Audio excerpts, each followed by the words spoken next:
see here, new rental application received, and it actually does all these 6 checks automatically. Once it is triggered, it does the identity verification, obviously with the government ID proofs. Then it does the credit report, and then it actually does the criminal background and the eviction history.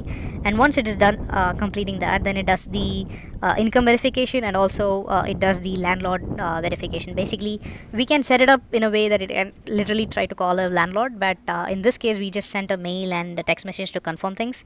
And then once everything is verified, it say, hey, everything is verified, and I feel that this is a low risk profile tenant.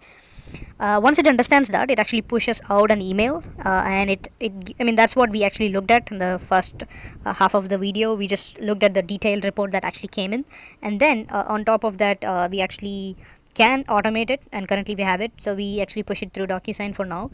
But we can do it with an AppFolio, we can do it with however you like it.